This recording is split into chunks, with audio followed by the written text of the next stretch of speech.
Aquí estamos, Somos el Poder con Javier Milei. Gracias por venir, Javier. ¿Qué tal, Leticia? Bueno, de cara a las elecciones, justamente uno de los temas que más nos interesan tiene que ver con la economía. Y bueno, primero lo que está ocurriendo, porque sube el dólar, ahora subieron también las tasas en el banco, pero bueno, ¿qué está pasando, no? ¿Y hacia dónde vamos? Mira, yo creo que la suba del dólar la vamos a terminar de entender cuando se conozcan todos los datos del mes de junio, porque básicamente el mes de junio tuvo mucho movimiento monetario. Porque básicamente, ¿qué pasó? Pasaron estas cosas. En primer lugar, ¿sí? El Banco Central debió enfrentar un vencimiento del EVAX muy grande por 550.000 millones de pesos, que solamente pudo renovar el 80%, con lo cual ahí se expandió la cantidad de dinero, 110.000 millones de pesos. Además tuvo que asistir al Tesoro por 40.000 millones, algo que está pactado, pero lo tiene que hacer. Quiere decir que vos lanzaste al mercado 150.000 millones de pesos. Eso es el equivalente a 20% de la base monetaria, ¿eh? Es un número muy importante. Es cierto que a la ronda que siguió el Banco Central sacó del mercado 60.000 millones, ¿eh? Pero te quedaron 90.000, ¿sí? Y eso se dio en un momento en el cual los exportadores no liquidaron, con lo cual no te entraron dólares y no te demandaron pesos. Y como si todo esto fuera poco, la cuestión vinculada al proceso electoral argentino, con todos los agentes que participan de este proceso, vos te das cuenta que son todos en mayor o en menor medida sodomitas del capital. Es decir, van a estar dispuestos a expropiarte en cuanto exista el menor atisbo de ganancia. Toda esa situación generó una caída en la demanda de dinero. Entonces, teniendo más oferta, teniendo menos demanda, el poder adquisitivo del dinero cae. ¿Esto qué quiere decir? Que el resto de los precios de la economía van a subir y el dólar es un precio más y vos has visto un salto en el dólar. Ahora, ¿cómo se arregla esto? Mirá, si efectivamente cayó la demanda de dinero, el Banco Central va a tener que ir y subir la tasa de interés, no le tiene que dudar ni temblar el pulso en subirla y que la suba todo lo que tenga que subir para que saque esa cantidad de dinero que sobra. ¿Para qué? Para que no se escape la inflación. Porque la misión del Banco Central no es dejar contento a un conjunto de gatafloristas que hace unos meses insultaba al Banco Central porque el dólar estaba barato y ahora porque está caro. Por favor, que se pongan de acuerdo. Entonces, que el Banco Central, si tiene que subir la tasa, que la suba. Y si aún así el dólar sigue rebelde porque la demanda de dinero se cayó mucho, que venda dólares también. A mí me llama mucho la atención la frase que muchas veces repetís de que estamos en un proceso de africanización, quizás, y que no nos estamos dando cuenta. Y de hecho, uno a veces cuando ve, por ejemplo, el tren, que antes iba en 4 o 5 horas a Mar del Plata y ahora tarda 7 horas y media, pero así todo. No hay más trenes, el tren que paraba, el tren que cerraba y lo cerraron, los pueblos cayeron detrás. Y tantas otras situaciones, ¿no?, que uno ve. ¿Vos por qué lo decís? Porque básicamente Argentina ha hecho un culto de combatir el capital. Es decir, el capital no solo lo han combatido los reyes del de los sodomitas del capital, que son los peronistas, y hoy encumbrados en la figura, digamos, de la campeona del robo al capital, que es la señora Cristina Fernández de Kirchner, sino que los otros también adhirieron a la misma porquería, por decirlo de alguna manera.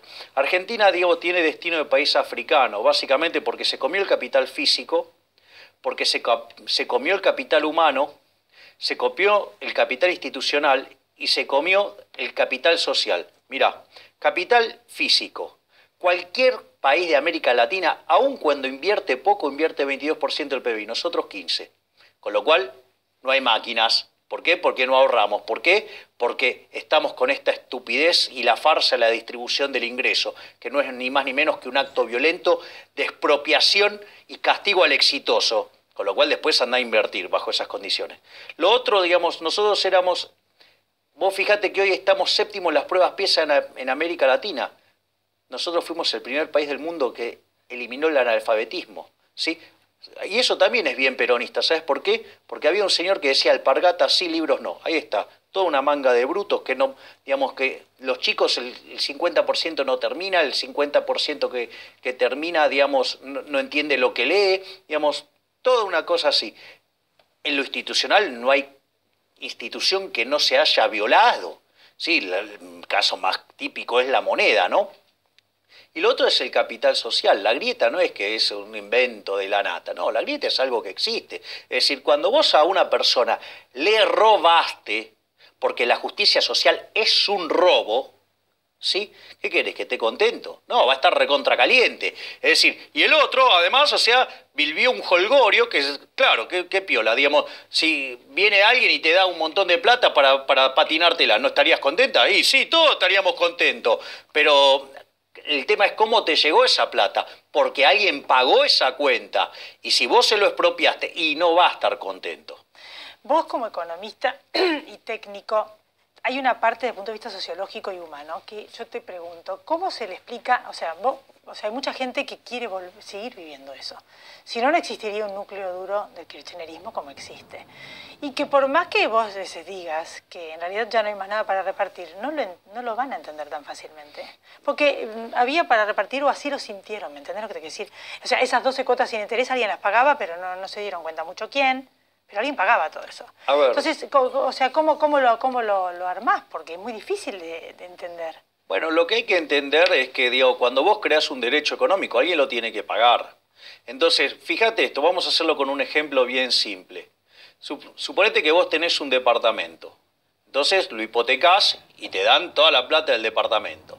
Ahora agarrás esa plata, te vas a Europa y te pasás 6 meses de jolgorio, tirando manteca al techo, no te privás de nada y te la patinás toda. Cuando volvés estás con una mano atrás y otra adelante, ¿sí? Te van a venir a buscar por la plata de la hipoteca, no la vas a poder pagar, te van a ejecutar. Sería de una irresponsabilidad total creer que antes estabas mejor. Sí, claro, crees que estabas mejor. Ah, qué bien que las pasaste en Europa, fenómeno. Pero, ¿qué es lo que pasa? Pero te das cuenta que eso era insostenible. Ahora, ¿por qué te internalizás que es insostenible? Porque te quedaste sin el departamento. ¿Cuál es el problema, digamos, con los kirchneristas? Que en realidad la fiesta esa en Europa se la dieron con el departamento de otro, con eso de la redistribución del ingreso, que no es ni más ni menos que robarle a otra persona. Porque en el fondo, ¿sí? Digamos, por ejemplo, ¿estamos de acuerdo con que todas las personas deberían ser tratadas igual frente a la ley? Igualdad ante la ley. Bien, exacto. Eso es uno de los grandes logros del liberalismo. Cuando vos aplicás política redistributiva, significa que estás tratando de manera desigual a la gente frente a la ley, donde hay unos privilegiados, ¿sí? Y hay unos que son castigados. ¿Quién es el que es castigado? Es castigado el que gana plata. Acá, digamos, se mira eso como si fuera pecado, cuando en realidad el que gana plata, ¿sí? Para ganar plata necesitó venderle su producto a alguien, es decir, lo logró satisfaciendo las preferencias del prójimo, es un héroe, y acá lo castigan, y se la dan a otro y la reparte políticamente. Bueno, eso es lo que además, no solo que Argentina tiene un problema de falta de ahorro, lo cual complica la inversión, no solo tiene un déficit fiscal colosal que predice que si no lo arreglás te vas a una crisis y nadie te va a invertir. Como si todo esto fuera poco, tenés a todos estos degenerados dispuestos a violar a quien gane un centavo, sino que como si vos después de todo esto llegaras a resolver toda esta maraña de cosas, cuando querés invertir, la carga fiscal es tan impresionante que tampoco vas a invertir. Con lo cual, el único destino que tiene este país, si no arregla el desastre del Estado, es ser pobre. Como dice un amigo mío, me temo que mis hijos van a terminar envidiando a Somalia. ¿Qué tiene que hacer el gobierno entonces para concluir? ¿Qué hizo bien y qué tiene que hacer de además según tu criterio? Desde mi punto de vista, lo único que hizo bien fue ponerlo a Sturzenegger en el Banco Central, evitar una hiperinflación e iniciar un proceso serio de desinflación. El resto, ¿sí? Digamos, lo hizo todo mal.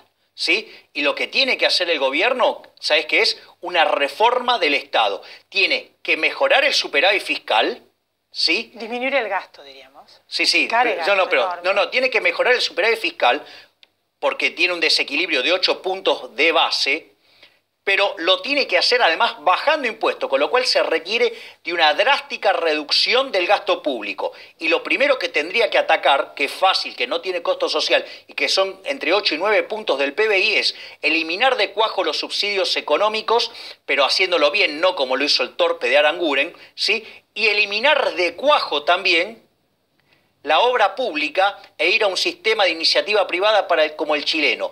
Eso te permitiría bajar fuertemente el gasto público, te daría lugar para que vos puedas bajar impuestos al trabajo y eliminar impuestos a las ganancias reinvertidas. Eso te generaría un shock de oferta, la economía empezaría a crecer y ahí podrías hacer un programa de retiro voluntario para bajar a la mitad la cantidad de empleados públicos. Una última pregunta. Si llega a ganar el kirchnerismo o tener una presencia importante en las elecciones y la sola posibilidad de que vuelva a querer asomar la nariz en el 2019, alguien de esa línea, ¿puede llegar a haber una huida masiva de capitales o algo que se le parezca? Parte del capital está hundido y no lo podés sacar, pero lo que está claro es que no vas a tener un solo centavo de inversión y lo único que queda es un estallido y el mundo que te propone Cristina Fernández de Kirchner, ¿sí? O el binomio Massa-Stolbizer, porque es el viejo peronismo diciendo que ellos lo van a hacer bien, cuando el problema no es la gente, sino las ideas las que están mal, porque lo que está mal es el socialismo, y en el caso de Cristina Fernández de Kirchner es peor, porque fíjate que su primera candidata a diputado, Fernanda Vallejos, sí, estaba a favor de la inflación, a favor del cepo, a favor de la ley de abastecimiento, a favor de la represión financiera y económica, ¿sí? ¿Sabes qué te están diciendo? En el mejor de los casos, vamos a Venezuela. Y si les sale bien, nos lleva a Corea del Norte. Y también está Santa Cruz acá nomás. Pero bueno, gracias. Ese es el mejor ejemplo del mundo kirchnerista cuando se queda sin financiamiento. Gracias, Javier. Gracias a vos, Elizabeth. Nos volvemos a encontrar la próxima semana. Y a todos ustedes también, gracias por haber estado ahí. Chao.